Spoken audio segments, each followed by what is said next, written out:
Olá, gente! Estamos aí no nosso primeiro dia da campanha de jejum, 40 dias em busca de santidade. É período da Quaresma, em que a Igreja de Cristo se prepara para a Páscoa do Senhor Jesus. Nesse período, nós fazemos jejuns, estamos com o nosso coração quebrantado, contrito, em busca de santidade para sermos mais parecidos com Jesus. Tempo de lamento e humilhação, reconhecendo as nossas faltas e nossas falhas. Então, venha com a gente nesse período para buscarmos santidade do Senhor. Então, o texto de hoje é Tiago, capítulo 4, lá no Novo Testamento, Tiago, capítulo 4, versículo 7 até o 10. Diz assim a palavra do Senhor: Portanto, sujeitem-se a Deus, mas resistam ao diabo e ele fugirá de vocês. Cheguem perto de Deus e ele se chegará a vocês. Limpem as mãos, pecadores, e vocês que são indecisos, purifiquem o coração. Reconheçam a sua miséria, lamentem e chorem, que o riso de vocês se transforme em pranto e que a alegria de vocês se transforme em tristeza. Humilhem-se diante do Senhor e ele os exaltará. Bom, vamos conhecer um pouco esse texto aqui, destrinchar um pouco o texto, para que a gente possa lá no final colocar aqui o nosso pedido de oração. Aqui diz, portanto, sujeitem-se a Deus. Então, o autor, do livro de Tiago fala sobre o problema de sermos amigos de Deus e amigos do mundo ao mesmo tempo. Não tem como uma coisa estar associada à outra. Então, não tem como ser amigo de Deus e ao mesmo tempo ser amigo de alguns pecados que a gente tem. Às vezes, falar amigo do mundo, a gente já pensa em festas, pensa em um monte de coisas que são explícitas, mas também pecados ocultos é ser amigo do mundo, sistemas, quando a gente entra em alguns acordos, são amigos do mundo. Quando nós entramos no sistema do mundo, a forma de a gente olhar para a nossa família, de se relacionar ou de ter relacionamentos descartáveis, tudo isso é amigo do mundo, é ser amigo do mundo, é trazer para dentro da nossa vida, que deve ser uma vida constante de busca ao Senhor, e trazer aí também sistemas do mundo. Isso não pode acontecer. Mas para que eu consiga vencer esses sistemas do mundo e ser amigo de Deus, eu preciso me sujeitar a Deus. Quando eu me sujeito a Deus, eu me sujeito à vontade dele. Eu estou abaixo da vontade de Deus. Então agora eu abro mão, eu renuncio tudo aquilo que eu quero, tudo aquilo que eu gosto, tudo aquilo que eu acho que tem que ser, para estar sujeito à vontade de Deus, que é boa, perfeita e agradável. Às vezes, não vai ser boa, perfeita e agradável aos olhos humanos, mas aos olhos de Deus, ela é boa, perfeita e agradável, e eu preciso me sujeitar a ela. Quando eu me sujeito a Deus, eu consigo resistir ao diabo. E resistir ao diabo não é apenas uma imagem caricata do próprio diabo aqui nos tentando e fazendo algo, mas eu consigo resistir tudo que vem dele. Tem muitos sentimentos que nós guardamos hoje que foram banquetes que Satanás nos ofereceu há anos atrás e nós caímos nesses banquetes, nós caímos nessas tentações e até hoje há resquícios dessas vontades e desses desejos dentro do nosso coração, mesmo até depois de convertido. Então por isso que há sempre uma luta entre a carne e o espírito dentro de nós e precisamos alimentar o espírito e não a carne. Então quando eu me sujeito a Deus, eu consigo vencer tudo aquilo que vem do diabo, uma discórdia, uma imoralidade sexual ou qualquer outro tipo de pecado. Então eu consigo resistir ao diabo e ele foge. Quando nós não damos atenção a Satanás, ele foge. E eu tenho uma experiência muito legal para contar com vocês nesse período, é que eu sofri a tentação de um tipo de pecado.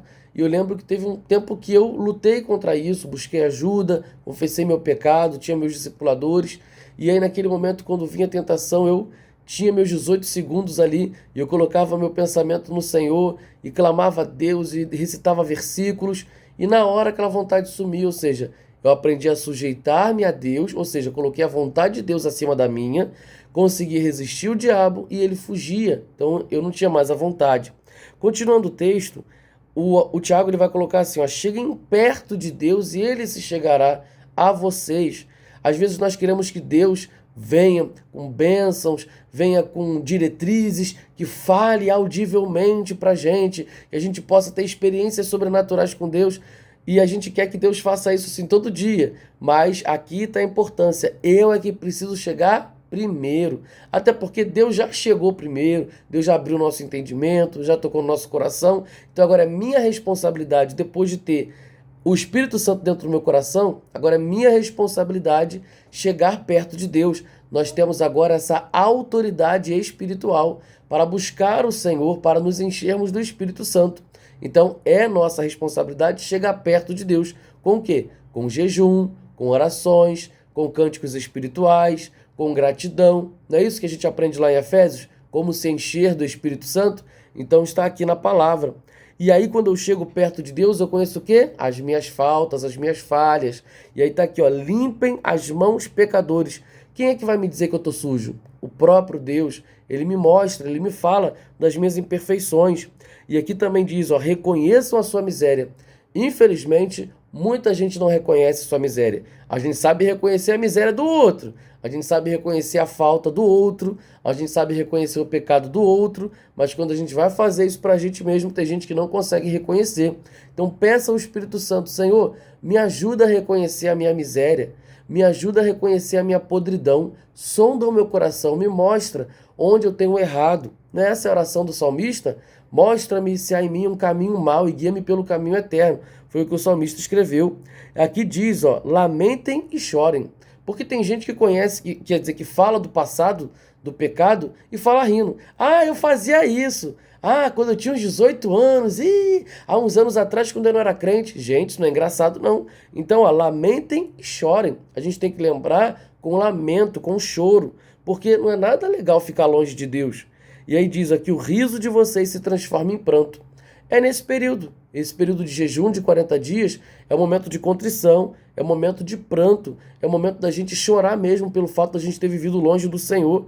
Até mesmo depois de convertidos, quantos de nós a gente não tem fugido do propósito que o Senhor tem colocado? Talvez você pense, Daniel, mas eu não cometo determinados pecados cabeludos, faz tempo que eu não faço algumas coisas, mas só de você não viver o propósito que Deus tem colocado para a tua vida de forma individual, você está desobedecendo. Então lamentem e chorem, lamentem e chorem. Ah, eu não tenho discipulado alguém. A Bíblia manda, ide por todo mundo, pregar o evangelho a toda criatura, fazendo discípulos. Então, se eu não estou fazendo discípulo, eu estou fugindo do meu propósito. Lamentem e chorem. A coisa é muito mais sutil. A gente acha que só aqueles pecados mais conhecidos, explícitos, são um problema. Mas se eu não vivo o propósito de Deus nos mínimos detalhes, eu estou em desobediência. E aqui vai dizer, ó, no versículo 10, humilhem-se diante do Senhor e Ele os exaltará. Nós não estamos buscando exaltação. Nesse período de jejum, estamos buscando o Senhor, estamos buscando a face de Deus em santidade. E no tempo certo, Ele, o Senhor, que nos conhece e sabe do nosso interior, Ele nos exaltará. Mas não devemos fazer esse jejum buscando exaltação. Nós estamos fazendo esse jejum buscando a face de Deus.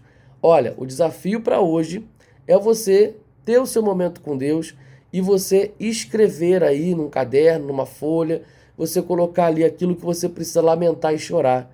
Peça ajuda para o Senhor para você reconhecer as suas falhas, porque às vezes se a gente ficar olhando, vai sair ali umas 3 ou 4, né? Talvez se você for muito aí umas 10, mas o Espírito Santo às vezes vai falar mais coisas e coisa que está aqui ó, diante dos nossos olhos a gente não consegue ver. Então peça ajuda para o Espírito Santo para você fazer essa lista de faltas e falhas que você precisa lamentar e chorar. E tenha um tempo de lamentação, peça perdão ao Senhor no dia de hoje. Que Deus te abençoe em nome de Jesus. Tchau, tchau.